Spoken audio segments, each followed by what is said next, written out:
Bueno, vamos a ver. Mi padre era de Leonés, del Bierzo, y era un hombre muy brillante. Hizo una carrera de Derecho en Deusto, después sacó las oposiciones de abogado del Estado en el año 32, con 21 años, muy joven. Le tocó pasar a la guerra civil como de toda su generación, cuando se casó al final de la guerra y empezó a tener hijos. Y cuando llegó el tercer hijo, él, después de la guerra, fue destinado como abogado del Estado a Lugo, que le quedaba cerca del Bierzo. Y claro, cuando llegaba el tercer hijo, dijo, bueno, aquí hay que empezar a ganar más dinero. Entonces dijo, ¿qué zonas hay por alrededor del Bierzo que prometan futuro? Entonces Asturias, entonces era una región, aunque ahora nos parezca mentira, prometedora. Era industrial, minera, se hacía acero, las fábricas de Mieres, de todo el Valle de Langreo. Bueno, entonces, pues me voy de abogado del Estado a Oviedo y allí además puedo ejercer la abogacía privada. Se vino aquí y aquí nacimos otros 5 hijos más, o sea que éramos 8 hermanos en aquellas familias numerosas de la época. Mi padre tenía la costumbre, bueno, le gustaba, comíamos por turnos con él en la mesa desde que teníamos los 10 años. Hasta a partir de los 10 años se comía allí por turnos de 4. Y en aquella mesa se hablaba de derecho, pero vamos, él con mi madre y con nosotros con mucha naturalidad, porque además el despacho era de aquellos despachos antiguos que estaban metidos en las casas. Y bueno, podía de repente llegar con un cliente y decirle, Consuelo, le decía a mi mujer, que se queda fulano a comer con nosotros. Y la verdad que siempre fue un ambiente donde se habló mucho de derecho y éramos, bueno, muy aficionados a todo aquello. Y después en mitad de la mesa te decía, Pepín, vete por el Alcubilla del año no sé cuántos, que hay que mirarnos. O sea que el derecho lo he vivido prácticamente desde los 10 años. Y a mí aquella vida del abogado y su relación con el cliente que vi en el despacho de mi padre me apasionó. Como mi padre lo tenían en la universidad como profesor ayudante, unas veces de historia del derecho, de derecho civil, de derecho romano, y todo. Conocía aquel mundo pequeño de Oviedo de los años 60 perfectamente. Cuando llegó el momento de hacer la carrera de derecho, dijo, mira chaval, tú aquí vas a probar con la gorra porque son todos amigos míos, así que hacer la carrera en Madrid. Y me mandó a Madrid, afortunadamente, porque yo a los 18 años en Madrid, en un colegio mayor, bueno, descubres el mundo. Así que hice allí mi carrera de Derecho. Cuando hice segundo me metí en el mundo a estudiar economía y me encantó la economía política con un profesor que teníamos que era Naharro Mora. Entonces al año siguiente me matriculé en primero de Económicas. Hice el primero de Económicas, pero ya al año siguiente ya era demasiado Derecho, Económicas y las juergas normales de un estudiante en un colegio mayor en Madrid, y ya dejé la economía y seguí nada más que con el Derecho. Terminé la carrera y mi padre, como buen abogado del Estado, y además era registrador de la propiedad, dijo, y ahora hacer oposiciones. Y yo, pero papá, si a mí lo que me gusta es estar contigo en el despacho, estar con el cliente. Y dice, mira, lo primero que tienes que hacer es saber Derecho, y de la facultad se sale sin saber Derecho. Entonces te preparas un programa de oposiciones y aprendes Derecho. Y después hablamos. Entonces, pues nada, me educó durante 3 años y medio y además, como él tenía las 2 oposiciones, se empeñó en que preparara las 2 oposiciones, la de abogados del Estado y la de registrador al mismo tiempo. Efectivamente, me estudié unos tomos de Derecho Hipotecario, que bueno, aquellos son gordísimos y tal, que yo creo que aquello era no sé cómo se podía saber tanto derecho civil en aquellos años que escribían aquellos tomos, pero el hecho cierto es que me presenté a las 2 oposiciones y suspendí las 2, como es lógico. Porque ninguno de los 2 programas los dominaba. Llevaba 3 años y medio de preparación, yo tenía novia desde el último año de carrera, y dije, mira papá, el mundo ha cambiado, ya no es un mundo de funcionarios aquí, el mundo ya es de las empresas privadas. Yo voy a perder el tiempo porque ya me sé los programas, no voy a aprender más. Entonces ahora es aprenderlos como para soltarlos en 10 minutos y a toda velocidad, que eso yo no soy capaz. Entonces me voy a dedicar a otra cosa. Bueno, con él. Dijo, no, pues búscate algo, porque así al despacho no vienes, yo quiero que sigas. Y entonces tuve la buena fortuna de que un amigo de mi padre se enteró de que el Banco de Bilbao convocaba unas oposiciones para su asesoría jurídica, lo que llamaban entonces asesoría jurídica central, que era un servicio que acababa de crear. Y allí me presenté, y allá me presenté en el Banco de Bilbao en Madrid, en la zona donde empezaban entonces los ordenadores y todo aquello, allí tenía unas aulas. Presentamos 2000 y pico tíos, para 5 plazas. Bueno, nos seleccionaron a 5. Tuve la fortuna de ser uno de los 5, no porque supiera mucho más, pero da la casualidad que de los 5, 3 procedíamos de las oposiciones de abogados del Estado a las que yo me acababa de presentar, otro de una oposición a inspectores de Hacienda, y el quinto era un premio extraordinario de la Facultad de Derecho de Oviedo, que la verdad que era un tipo estupendo. Era el más joven, porque todos ya estábamos en los 25, 26 años, y él tenía 22 años o 21. Y así entonces empecé la vida profesional, la empecé no como abogado en los tribunales, sino como asesor jurídico de empresa, al servicio del Banco de Bilbao. Y aquel servicio no no hacía la función de abogados en los tribunales, era puro asesoramiento a los directores de los bancos. Es decir, yo tenía que estar con el teléfono, que me llamaba el director de Málaga, oye, que me viene un tío con una letra, había que tener la respuesta inmediata. Es decir, teníamos que saber contestar para dar al cliente, porque te llamaba con el cliente delante. Y después preparábamos toda la documentación del banco. Era la época en que la banca estaba pasando de ser una banca que descontaba nada más que letras de cambio a ser una banca que empezaba a prestar en pólizas de crédito, y ya se le autorizaba a prestar, yo creo que hasta un año de plazo, porque para más plazo había una cosa que se llama el Instituto de Crédito a medio y largo plazo. Bueno, esto es un rollo. Total, lo cierto es que a mí estuve 2 años en este servicio en Madrid. A los 2 años el director de servicio me dijo, mira, vas a dirigir la oficina de Bilbao, márchate a Bilbao. Entonces me pasé en Bilbao otros 2 años y medio, y allí hice una enorme amistad con mi jefe allí, que era un abogado sevillano que se llamaba Jesús Cadenas, que era un hombre muy inteligente, muy brillante, pero como buen andaluz, tranquilo, lento. Y yo, como más bien del norte, pues era de hacer todas las cosas a toda velocidad y rápido. Pero entre los dos hicimos un equipo, yo creo que muy bueno, la saqué, salió bien, con la mala fortuna que el bueno de Jesús, al cabo de un año, le dio un infarto, un problema de corazón. Y entonces yo me encontré que con 30 años estaba de jefe de los servicios jurídicos de la oficina del Banco Bilbao. Era Banco Bilbao nada más, todavía el Vizcaya era competencia, pero me tocó entonces sustituir a mi jefe en todo lo que él estaba, claro. Entonces aquello fue estar haciendo el secretario de un montón de sociedades, de cosas, y la verdad que aprendí muchísimo allí. Aprendí un montón del mundo de la empresa mercantil, de cómo funcionaban los negocios, de muchas cosas. Y cuando llevaba un año así, pues el que era entonces presidente de Hidroeléctrica del Cantábrico, Martín González del Valle, pues se le jubilaron los 2 abogados internos que tenían en la empresa, uno dedicado a temas laborales, otro dedicado a otros temas más bien administrativos. Mi padre era abogado ocasional de hidroeléctrica, que le llevaba asuntos externos de vez en cuando. Y entonces, un día que estábamos aquí en Oviedo, vino Martín a comer a casa con mi padre, hablamos mucho rato, y dijo, oye, yo necesito reorganizar la asesoría de Cantábrico, y entonces vamos a ver cómo lo hacemos. Pensar un poco qué servicio nos puede dar, si tú te puedes venir para aquí, etc. Y entonces, bueno, pues nos hizo un contrato como abogados externos para llevar la asesoría con mi padre, que era el que mandaba más, como es lógico, era el jefe. No sé si recordáis a un abogado que hubo en Oviedo que se llamaba Eduardo Villamil, excelente abogado, excelente persona y excelente amigo, y yo. Y entonces entre los 3 cogimos una asesoría por un sistema de Iguala con Hidroeléctrica del Cantábrico.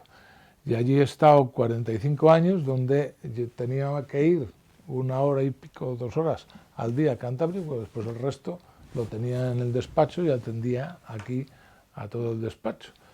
Murió mi padre primero, murió después el pobre Eduardo, y al final me quedé yo solo con el despacho. Bueno, ahora tengo otros 2 compañeros, una hija mía estuvo aquí, pero hace ya unos años se tuvo que marchar a Madrid porque ya su marido trabajaba allí, y ella con el primer niño todavía venía, pero ya cuando tuvo el segundo ya tuvo que organizarse de otra manera. Bueno, pues ahora aquí seguimos. Bueno, ya desde que vine a Oviedo ya empecé a trabajar en los tribunales, es decir, en Hidroeléctrica del Cantábrico llevábamos la defensa de la empresa de Total, y en el despacho, ya en el despacho de mi padre.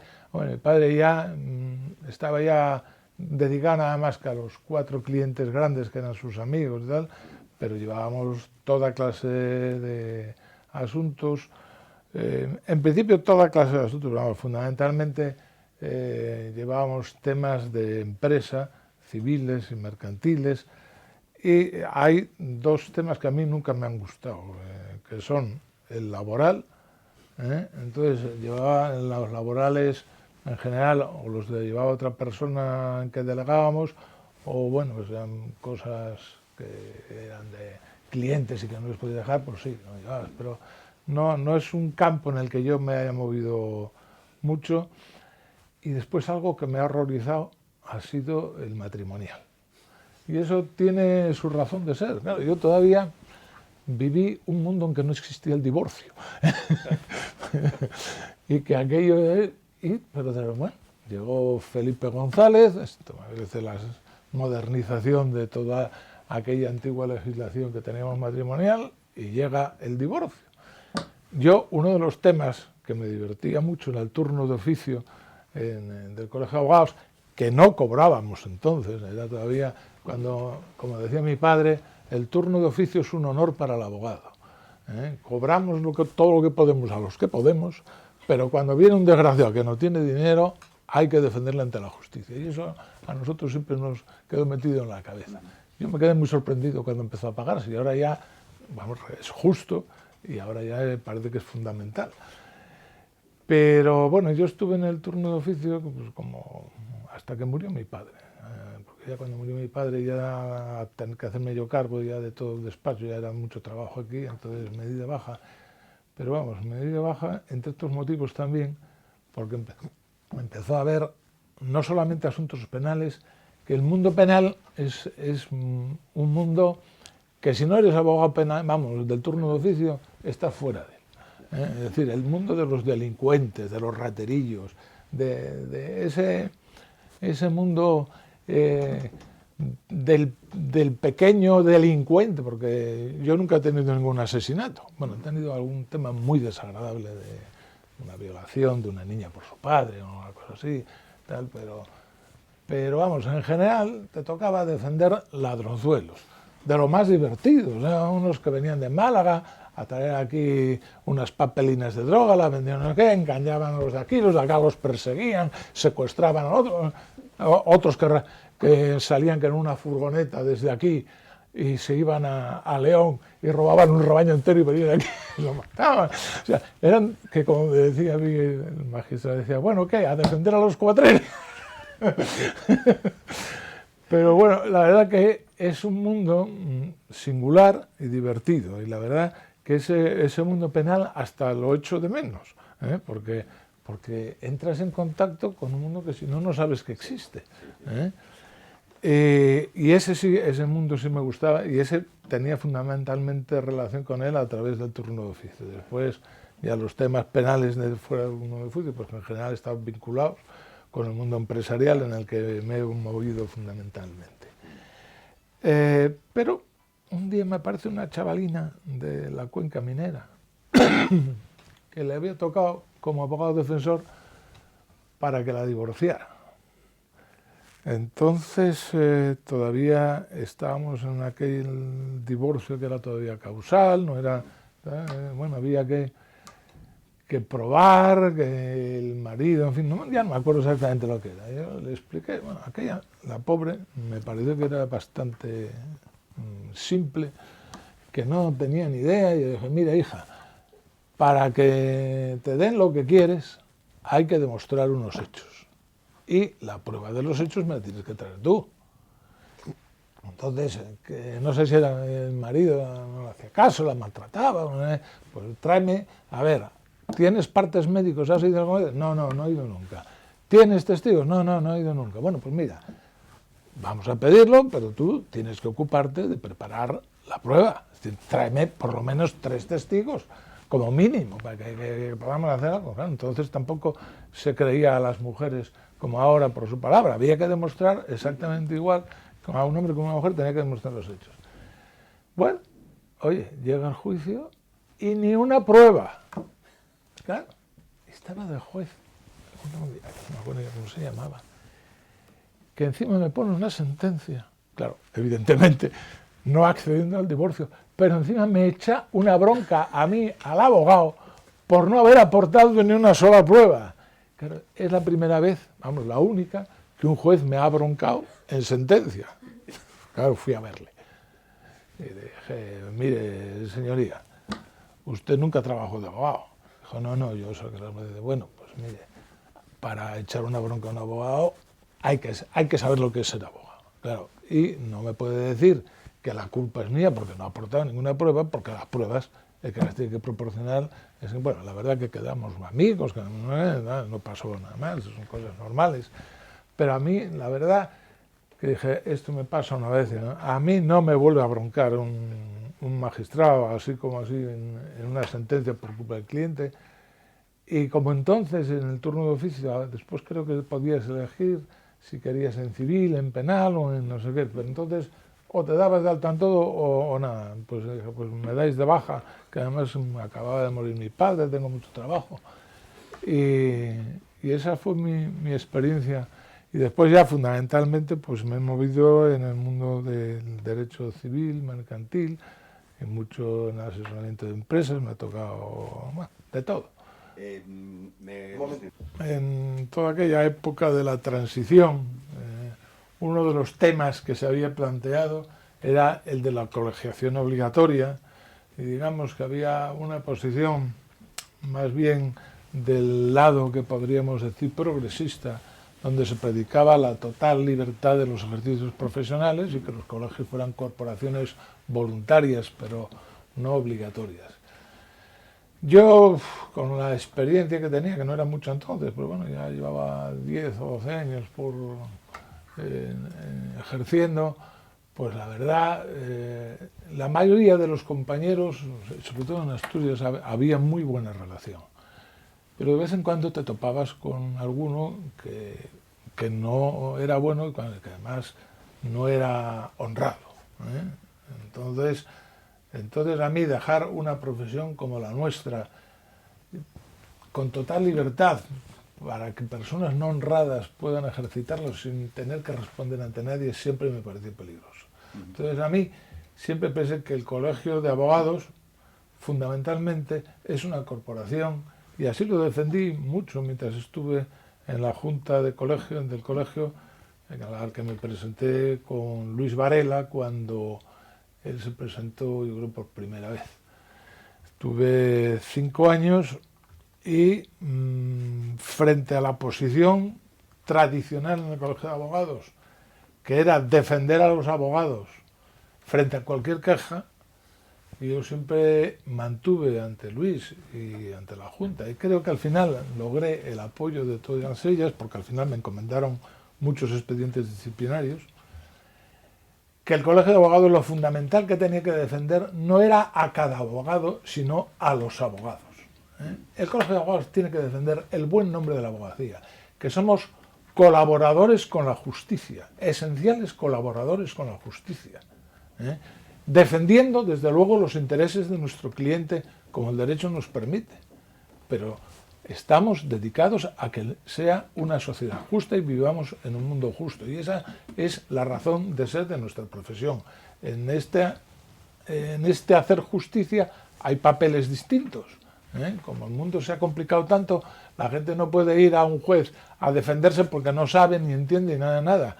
Pero al juez le corresponde dictar sentencia y decir lo que entiende, que es justo o no es justo, y oye a 2 personas, a uno que defiende una posición y a otro que defiende la contraria. Nuestra misión como abogados es aportar todos los argumentos posibles en defensa de nuestro cliente y atacar en lo posible los del contrario, y el contrario los suyos. Y el juez, oídos los dos, con razón o sin razón, pone la sentencia y la tenemos que cumplir. Yo siempre he dicho, cuando veo en los medios periodísticos, la audiencia echa un rapapolvos al juez fulano de tal, si lo único que ha hecho ha sido revocar una sentencia, de rapapolvos nada. O sea, el derecho, desgraciadamente, es complicado, ¿eh? Y ante un problema jurídico, pues las soluciones posibles pueden ser distintas. Es opinable, es que es así. Entonces, opinable dentro de unos criterios de razón, de interpretación, de reglamentado, en fin, pero hay mucho que es opinable. En la apreciación de la prueba ya no quiero ni decir. Es decir, lo que a mí me parece que es un testigo absolutamente fiable, a otro le está pareciendo que ese tío está mintiendo desde el primer momento, ¿eh? Entonces, en ese mundo de falibilidad en que nos movemos los humanos, claro, al final hay que decir quién tiene razón. Y para eso, pues en el Estado de Derecho hemos organizado unos tribunales y el que decide es el juez. Pero eso no quiere decir que lo que dice el juez sea que ha adivinado la verdad del caso y que ha aplicado bien el derecho. Y por eso, frente a lo que dice el juez, hay otros tribunales superiores que lo vuelven a estudiar. Y no muchas veces, pero en el 20 o 30% de los casos, las audiencias revocan las sentencias de los juzgados de primera instancia. Y todavía las audiencias vienen del Tribunal Supremo, que en no muchos casos, pero en el 5 o 10% de los casos, revoca las sentencias de las audiencias. Es decir, en el derecho nos movemos en un mundo opinable, ¿eh? Y por tanto, lo único que pasa es que en el Estado de Derecho la opinión que prevalece es la del juez. Y tenemos que movernos así, porque lo que si no, esto sería un desastre. Pero que esa opinión sea la acertada, eso es muy discutible, ¿eh? A lo mejor el que está acertado es el abogado que perdió el asunto. A lo mejor le revocan al juez la sentencia y la suya era mucho más acertada que la de la audiencia. Y de hecho, ¿cuántas veces el Tribunal Supremo revoca la de la audiencia y confirma la del juzgado de primera instancia? Es decir, en derecho no hay rapapolvos, hay opiniones distintas, criterios distintos, y donde el que prevalece es el del Tribunal Superior. Bueno, vamos a ver, me preguntáis si es la función fundamental la deontología. Sí, para mí, en mi opinión, como acabo de explicar, la razón de ser de que haya un colegio de colegiación obligatoria, para mí, es que la corporación colectiva de todos los profesionales vigile la deontología profesional. Esa es la razón de la obligatoriedad. Aparte de eso, el colegio tiene otras muchas funciones, que es la de colaborar a la formación de los profesionales, a organizar cursos y conferencias, de tener una excelente biblioteca que no es fácil de tener. Yo aquí tengo muchos libros, muchos heredados de mi padre, que yo he tratado de mantener al día con nuevas compras, pero claro, y aquí tienen derecho civil, tengo 5 obras a lo mejor, pero bajo a la biblioteca del colegio y hay 50, ¿eh? Y cuando muchas veces, pues yo no mucho, pero de vez en cuando bajo a la biblioteca, que además ahora tiene muy buenos servicios, porque informáticamente te mandan cosas, ¿verdad? O sea, está todo aquello muy bien organizado. A mí me parece que el colegio es esencial y que presta muchos servicios. Después están evidentemente los servicios a través de la mutualidad, pero que también están en los colegios ahí metidos y que desde luego son importantísimos. Sobre todo cuando yo empecé a ejercer la profesión, hay que tener en cuenta que los abogados no podíamos darnos de alta en la seguridad social, ¿eh? Es decir, que nuestro sistema de seguridad social era la mutualidad de la abogacía y la seguridad ni como autónomos siquiera. El régimen de autónomos, yo no sé qué se estableció, pero ya llevaba yo bastantes años de ejercicio profesional, ¿eh? Entonces la mutualidad de la abogacía era un elemento esencial y bueno, sigue siendo muy importante. Además, es una gran mutualidad y que funciona muy bien. Y después también el colegio de abogados, hombre, yo ahora bajo menos por allí, pero servía sobre todo en aquel colegio de abogados que yo conocí en la planta baja de la audiencia y donde a la hora del vermú pues estaban entonces los órganos judiciales por las inmediaciones, los juzgados en la plaza del ayuntamiento, las salas por allí, Total, que aquello terminaba siendo una tertulia de abogados allí. Entonces, servía mucho para conocernos, y establecer entre nosotros relaciones. Después también servía mucho para conocernos una cosa que nos sentaba muy mal a todos, creo que con razón. Era cuando las audiencias, entonces los juzgados de primera instancia, los pleitos civiles eran todos por escrito. Y en cambio, cuando te veías era en las apelaciones en la audiencia, que eran orales. Ahora es al revés. Ahora tienes el juicio oral en la primera instancia y las apelaciones rara vez te convocan a una audiencia.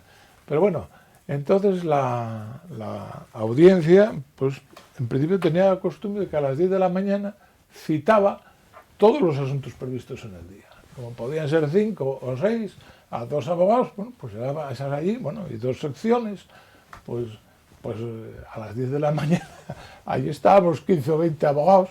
Claro, que yo alguna vez entraba a las 2 de la tarde en sala, o sea que te tirabas 4 horas de espera.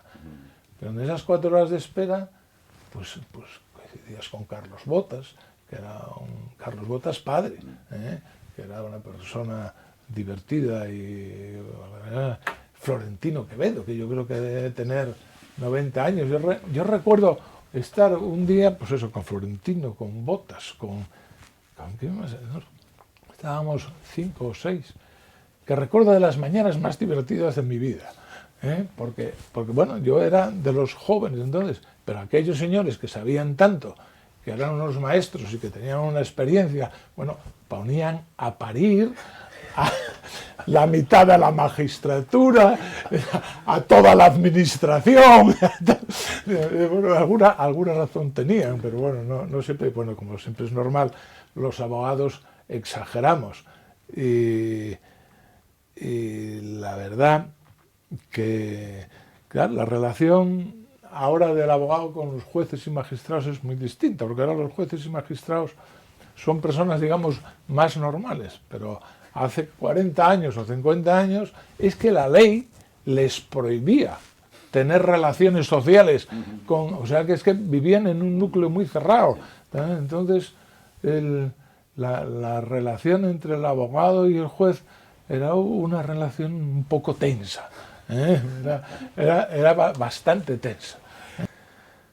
Pues, hombre, indudablemente como profesional de la abogacía, mi mayor satisfacción es haber ganado algunos pleitos en que la situación del cliente, no necesariamente los más importantes, porque evidentemente yo he sido abogado de Hidroeléctrica del Cantábrico, que es una empresa enorme, no sé si es la primera empresa privada de Asturias, y entonces, y ahí he tenido asuntos, de miles de millones de pesetas entonces, que conste que eso yo no cobraba por la tabla de honorarios del colegio, yo tenía una iguala con la cual estaba muy satisfecho, pero bueno, ahí si tú llevabas un asunto de hidroeléctrica y lo perdías, sabías que allí había para aguantar, pero cuando estás llevando un pleito de una persona en la que se está jugando de verdad un pequeño empresario, en la que si pierde se va al cuerno, chico, eso te angustia mucho más, te angustia más, no llega a angustia, pero es la preocupación profesional que tienes, en la defensa de ese hombre, joder, que ves que tienes razón y que ves que tienes dificultades porque él mismo ha sido muy confiado y no ha cogido firmas o ha firmado lo que no debía sin saber lo que firmaba. Entonces, mis mayores satisfacciones profesionales se han dado ahí, cuando he logrado sacar adelante a un cliente que estaba en una situación angustiosa, y cuando lo he sacado creyendo que tenía razón, porque sacarlo adelante creyendo que era un sinvergüenza, pues la verdad que no me ha pasado nunca. Hombre, además de la honradez profesional a la que ya me he referido, que esa es fundamental, un abogado tiene que estudiar cada caso como si estuviera defendiendo sus propios intereses. Es decir, el cliente es un señor que no sabe nada de aquel problema y viene para que tú le defiendas y confía totalmente en ti. Y tú estás supliendo a aquel señor ante los tribunales. Hay que ser consciente de esto. Entonces, digamos que esa capacidad de empatizar, como se dice ahora, con el cliente, ponerte en su lugar, que él te vea que tú estás allí, me parece que es importantísimo. Y esta capacidad de empatizar con el cliente, de hacer tuyo su problema, de llevarlo honradamente a los tribunales, tiene que acompañarse con una pasión por el derecho y por el estudio. Es decir, que los problemas hay que buscarles las soluciones. Y las soluciones se encuentran en las leyes, en la jurisprudencia y en el estudio. Y a veces nos da mucho disgusto la jurisprudencia, porque creemos que tenemos la solución y vas a ver, bueno, a ver cómo lo han tratado los tribunales. Y empiezan a darte por una cara, por la otra, pues dice, adiós, bueno, me olvido, esta argumentación no me vale para nada, vamos a otra cosa. O sea que yo creo que esas son las tres cualidades fundamentales. Bueno, vamos a ver, yo de la universidad empecé siendo un admirador. Mi padre había dado aquí facultades, en la Facultad de Derecho clases, tenía amigos catedráticos, yo he comido aquí en casa de mi padre con Rodrigo Uría, con Ignacio de la Concha, con Prieto Bances.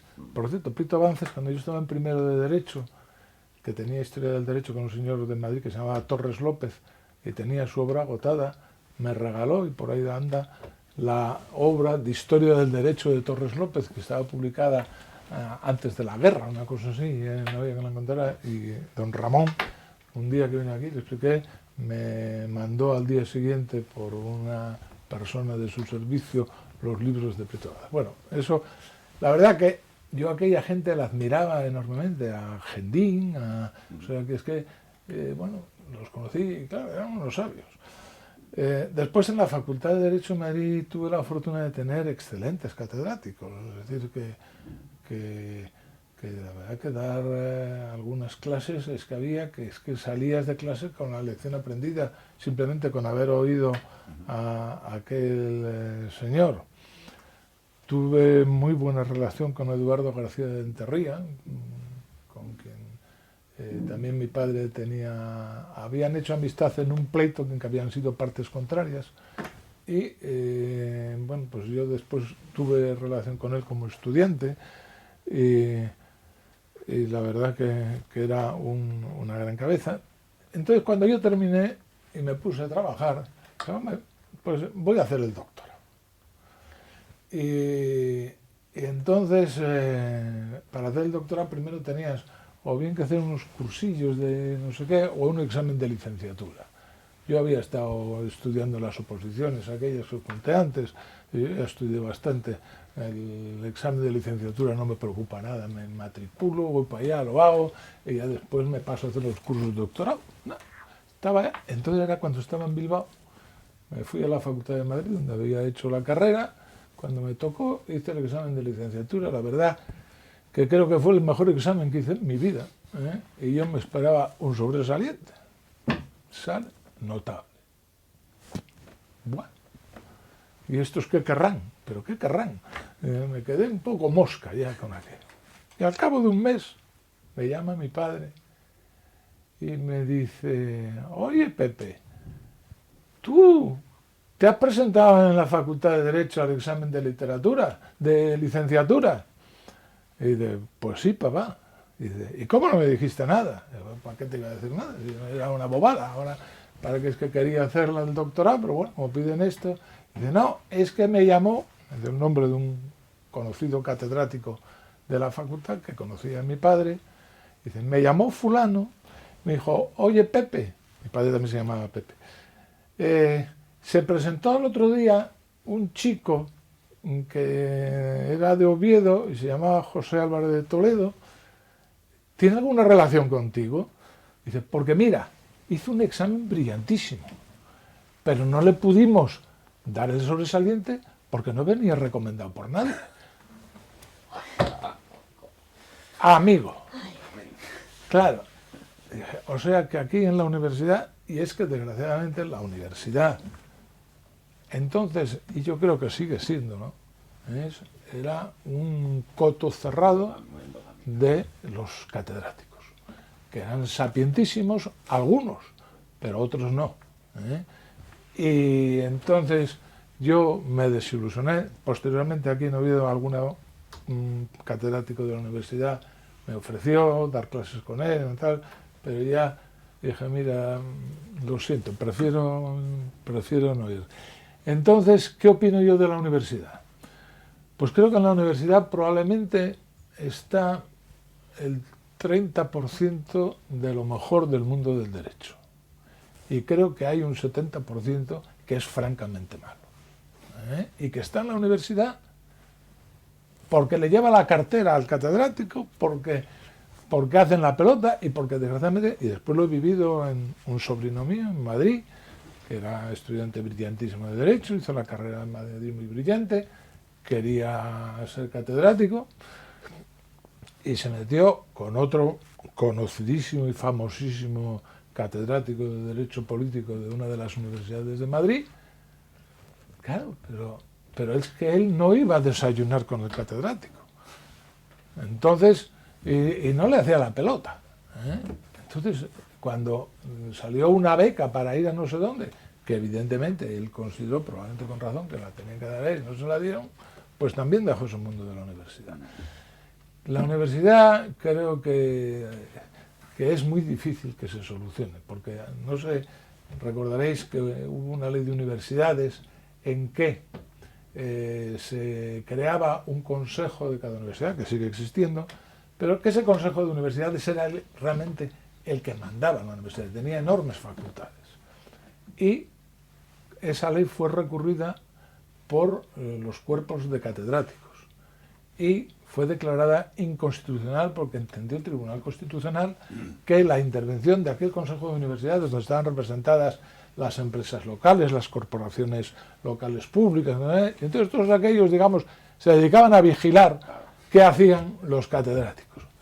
Pero el Tribunal Constitucional, ¿cuántos miembros tiene? 12 o 13, ¿no?